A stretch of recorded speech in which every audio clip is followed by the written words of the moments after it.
Bismillahirrahmanirrahim. Assalamualaikum warahmatullahi wabarakatuh. Tetap di rumah aja ya. Kita percaya, kita bisa. Berjumpa kembali dengan Ustazah Maike. Bagaimana kabar Ananda dan keluarga di rumah? Alhamdulillah. Semoga semua dalam kondisi yang baik dan sehat ya.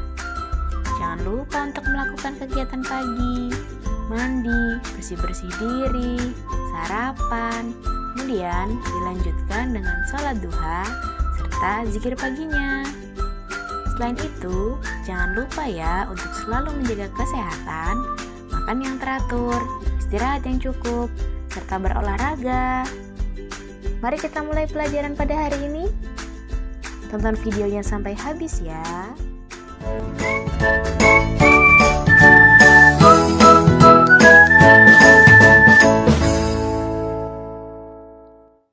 Hari ini kita akan belajar tema 7. Subtema yang pertama, pembelajaran ke-1, muatan IPS dan IPA. Sebelum mulai belajar, mari kita berdoa terlebih dahulu. Berdoa dimulai.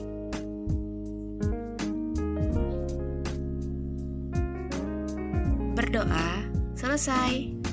Baiklah Ananda soleh-soleha, langsung saja ya kita mulai pelajarannya pada hari ini. Tahukah kalian gambar apa yang ada di hadapan kalian saat ini? Ya, ini adalah gambar rempah-rempah. Rempah-rempah begitu melimpah di Indonesia sejak dulu kala, dan juga paling banyak dicari oleh bangsa barat. Rempah-rempah itu memiliki banyak manfaat, yaitu digunakan sebagai penyedap rasa masakan, kemudian pengawet makanan, obat-obatan, dan penghangat tubuh. Oleh karena itu, bangsa barat sangat mencari rempah-rempah. Akan tetapi, rempah-rempah tidak dapat tumbuh di Eropa karena perbedaan kondisi alam, dan rempah-rempah banyaknya hanya dijumpai di negara Indonesia saja. Hal itulah yang menjadi salah satu alasan bangsa barat menjelajahi samudera, yaitu untuk menemukan daerah penghasil rempah-rempah. Nah, apa saja ya faktor-faktor pendorong penjelajahan samudera? Faktor yang pertama, adanya keinginan mencari kekayaan atau gold. Kekayaan yang mereka cari terutama adalah rempah-rempah. Jadi, sekitar abad ke-15 di Eropa, harga rempah-rempah itu sangat mahal. Harga rempah-rempah tersebut bisa semahal emas. Oleh karena itu, mereka rela menjelajahi samudera untuk mencari daerah penghasil rempah-rempah. Kemudian faktor yang berikutnya, adanya keinginan mencari kejayaan atau glory.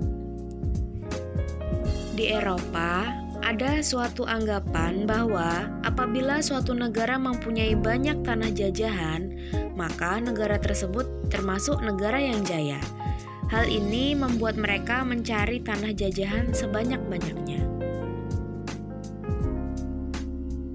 Faktor yang berikutnya itu adanya keinginan menyebarkan agama atau gospel.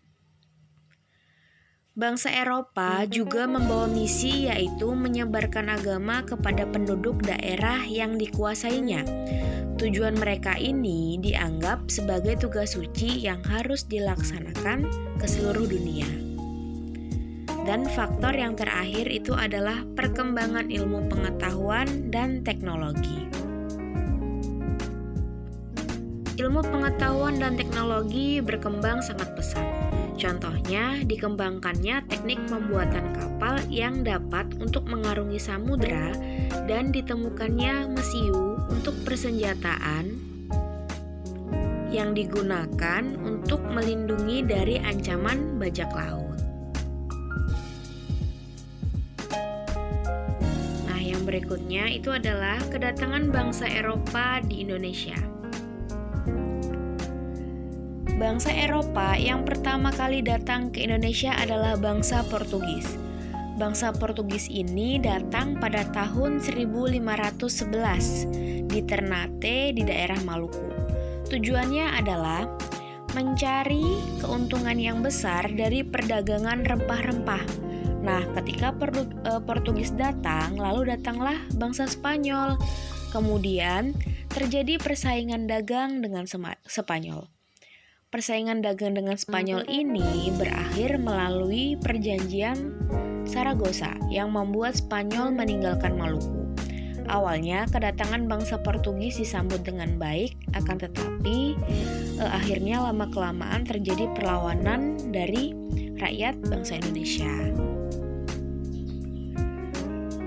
Setelah bangsa Portugis, lalu datanglah bangsa Spanyol. Bangsa Spanyol datang pada tahun 1521 di Maluku. Tujuan bangsa Spanyol datang yaitu mencari kekayaan dengan berdagang rempah-rempah. Hampir sama ya dengan bangsa Portugis tadi. Nah, awalnya juga bangsa Spanyol ini diterima dengan baik oleh masyarakat. Akan tetapi, lama-kelamaan terjadi perlawanan oleh rakyat dan akhirnya bangsa Spanyol terusir dari Maluku melalui perjanjian Saragossa. Nah, yang terakhir itu adalah kedatangan bangsa Belanda. Nah, bangsa Belanda ini pertama datang pada tahun 1596, yaitu tepatnya di Banten. Tujuan Belanda datang itu juga sama, yaitu untuk perdagangan rempah-rempah.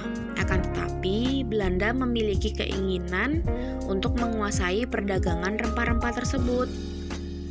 Dan Belanda pun membentuk VOC atau Perserikatan Dagang Belanda untuk memonopoli perdagangan rempah-rempah. Awalnya, kedatangan Belanda diterima dengan baik. Namun, lama-kelamaan Belanda bersikap semena-mena dan timbullah perlawanan dari masyarakat Indonesia. Nah, tahukah kalian gambar yang ada di hadapan kalian ini gambar apa? Ya, ini adalah cengkeh. Cengkeh ini merupakan salah satu rempah-rempah yang dulu sangat dicari oleh bangsa Eropa. Nah, coba kalian perhatikan, berdasarkan wujudnya, benda itu dibagi menjadi benda padat, benda cair, dan benda gas. Tahukah kalian, cengkeh ini termasuk benda yang mana? Benda padat, benda cair, atau benda gas? Iya. Cengkeh ini adalah termasuk benda padat. Jadi, benda berdasarkan wujudnya itu terbagi menjadi benda padat, benda cair, dan juga benda gas. Mari kita pelajari ya satu persatu. Benda padat. Nah, benda padat itu memiliki ciri-ciri. Yang pertama, memiliki bentuk dan volume yang tetap dan tidak mengikuti bentuk wadahnya. Kemudian dapat diraba serta dipegang. Bentuknya dapat diubah dengan beberapa perlakuan seperti diberi panas, tekanan tinggi, atau perlakuan fisik seperti menggunting, menekan, melipat, ataupun merobek. Nah, berikut ini beberapa contoh benda padat yang sering kita temukan dalam kehidupan sehari-hari. Contohnya ada lemari, kursi, meja, pensil, rak sepatu, kemudian ada sarung tangan, dan juga serbet. Dan masih banyak yang lainnya ya, benda-benda padat yang sering kita jumpai. Nah, yang berikutnya itu adalah benda cair. Benda cair juga memiliki ciri-ciri, antara lain memiliki bentuk yang berubah-ubah sesuai dengan bentuk wadahnya, mengalir dari tempat tinggi ke tempat yang lebih rendah, dapat meresap melalui celah-celah kecil, dan tidak dapat dipegang atau digenggam. Nah, berikut ini beberapa benda cair yang sering kita temukan. Itu ada madu, kemudian minyak yang ada dalam botol, air di dalam gelas, sirup di dalam gelas, serta kecap di dalam gelas. Jadi, benda cair ini itu selalu mengikuti wadahnya. Apabila wadahnya botol, ya berarti benda cair tersebut bentuknya akan juga seperti botol. Jadi, seperti itu. Nah, yang terakhir itu adalah benda gas. Benda gas juga memiliki ciri-ciri, memiliki bentuk yang tidak tetap, mengisi seluruh ruang yang ditempati, bentuknya sesuai wadahnya, dan tidak dapat dilihat tetapi dapat dirasakan. Nah, sama halnya seperti udara ya, yang kita hirup setiap hari, itu merupakan salah satu benda gas yang setiap hari kita temukan. Nah, inilah beberapa contohnya. Tuh ada asap, ya, baik itu asap kendaraan ataupun asap pabrik, itu juga contoh benda gas. Kemudian udara, gas yang ada di dalam balon. Kemudian itu juga ada gas yang ada di dalam tabung gas. Ya, baiklah Ananda Soleh Soleha. Sampai di sini dulu ya penjelasan dari Ustazah. Semoga yang Ustazah sampaikan itu dapat bermanfaat untuk kalian belajar di rumah. Terus semangat ya belajarnya, jangan malas-malasan. Patuh kepada ayah dan bunda, serta jadilah anak yang membanggakan untuk mereka. Sekian dan terima kasih.